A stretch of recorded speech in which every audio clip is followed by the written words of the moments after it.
Good afternoon, my spoiler alert friends. Thanks for joining me for another episode. As you all know, and actually, speaking of which, as you all know, My Hero Academia, they didn't have their episode this weekend that was dubbed, so I'm like, okay, sure, whatever. But this week I was like, let me try something different. I looked through my list of shows and just trying to find something that might be interesting. So today I tried Shinobi no Ittoki. And basically it's a story about a kid, high school kid, who's been going through secret prep. He didn't know that he was going through this prep, but his family's been putting him through this prep to eventually become the leader of their clan and take over and be a shinobi. So the episode, it's okay. It's not great so far, but we'll see how that turns out. But the things that happened in the first episode, it's like they were jumping all over, kind of rapid. Didn't like that so much. But the kid, obviously, he's been in like prep school, cram school. He's been doing a ton of activities and sports and things like that. So he never has time to really do things with friends or, in particular, girls.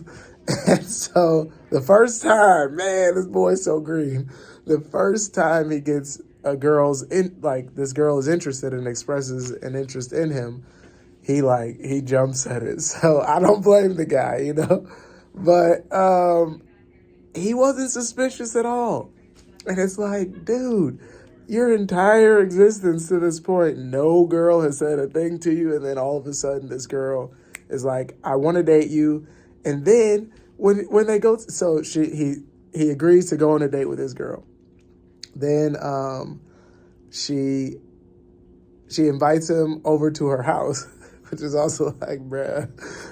Then when they get to the house, this girl drops her clothes, like, let's do stuff. It's like, these are all red flags, especially considering that you've never had any of these things happen in your life. So that was just pretty funny to me when all these things started happening to this kid. And then it turns out it was, in fact, a trap.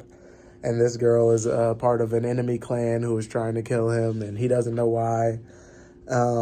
So I'm curious. I mean, it might be an interesting show. I haven't heard many people talk about it at all. But I'll give it a few more episodes to, really get a good grasp on whether or not I think it'll be good. Hopefully the next couple episodes aren't super rapid. Like this episode had a rapid progression. It just seemed unnatural. So, I don't know if you're one of the creators and you're listening, maybe season 2, because it only has one season. So maybe season 2, we can work on some things, or maybe, I don't know, I'll be surprised and later on in the series it gets good. But I'll give it a few more episodes. Right now I'm at meh, but who knows? It could turn out great. Like Blue Lock. Blue Lock has me hyped now, so who knows? There's hope. But the thing I mentioned in the beginning that was like, oh wait, super cool news. One of my friends from work, she has a friend who's been watching My Hero Academia, and she's finally now starting the show, and I'm like, that is so sweet. I know this isn't a My Hero Academia episode, but it's a great show. For all those who are listening, take a look. It's an awesome show. But yeah, I'll be keeping you guys updated on this show and the progress. I was gonna go back to Spy Family, but my daughter has showed an interest in watching, so I don't want to watch ahead of her and then see her. I mean, granted, she won't track it anyway, but at her age, but still, it's one of those things where it's like, I'll just savor this a little bit longer. So yeah, I'll be in touch. You guys keep an eye out, and we'll see you next time.